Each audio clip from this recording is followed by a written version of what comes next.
Morning everyone, I am Shilpa Das and welcome to 5 पैसा।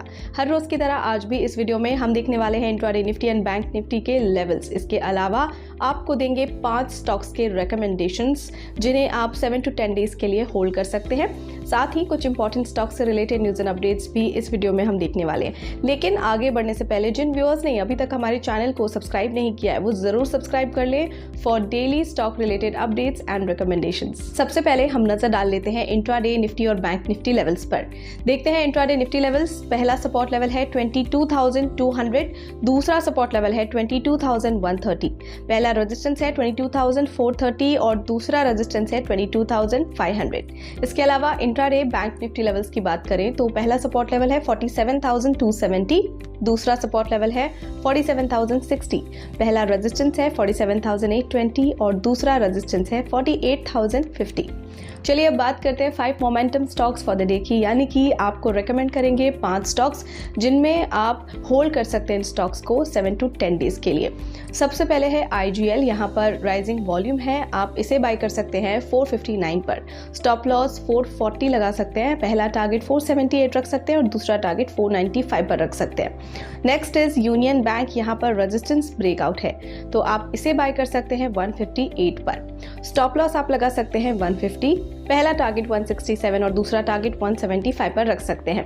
अगला stock है कैनरा बैंक लिमिटेड। यहाँ पर बुलिश मोमेंटम है, बाय कर सकते हैं 602 पर। स्टॉप लॉस 584 रख सकते हैं, पहला टारगेट 620 और दूसरा टारगेट 638 पर रख सकते हैं।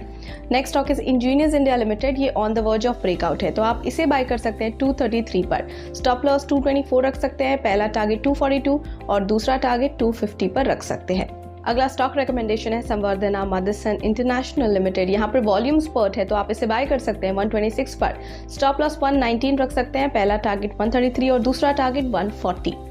चलिए अब बात करते हैं उन स्टॉक्स की जो हमने आपको रेकमेंड किए थे, देखते हैं उनका परफॉर्मेंस। टाटा के वेंट अप 6.2%, दोनों टारगेट्स इसने अचीव किए हैं। Supriya went up 3.5%, first target इसने अचीव किया है और GAIL went up 2.8%, almost first target achieved. चलिए अब नजर डालते हैं स्टॉक्स इन न्यूज पर, जिसमें आज बात करेंगे कोल इंडिया, विप्रो और NHPC की। सबसे पहले बात करते हैं कोल इंडिया की। कोल इंडिया की सब्सिडरी को एनवायरमेंटल क्लियरेंस मिला है to expand production capacity to 70 MTPA। इसके अलावा विप्रो ने एक्वायर किया है 27% स्टेक फॉर $5.85 मिलियन। इस मूव से विप्रो की पोजीशनिंग स्ट्रांग होगी as a leader in the software defined vehicle और क्लाउड कार इंजीनियरिंग सर्विसेज। इसके अलावा NHPC आर्म, इन्होंने स्टार्ट किया है work on 1200 megawatt Jalaun solar park. Its subsidiary will build it for ₹797 crore in 24 months, generating 2,400 MUs electricity annually. So इसी के साथ फिलहाल के लिए इतना ही। अब मिलते हैं कल सेम टाइम पर 5 नए स्टॉक्स के साथ। तब तक के लिए हमारे चैनल को जरूर फॉलो करते रहें और अगर आपको ये वीडियो पसंद आया है तो लाइक शेयर सब्सक्राइब करना ना भूलें। आपके फीडबैक और सजेशंस हमें कमेंट सेक्शन में जरूर देते रहें।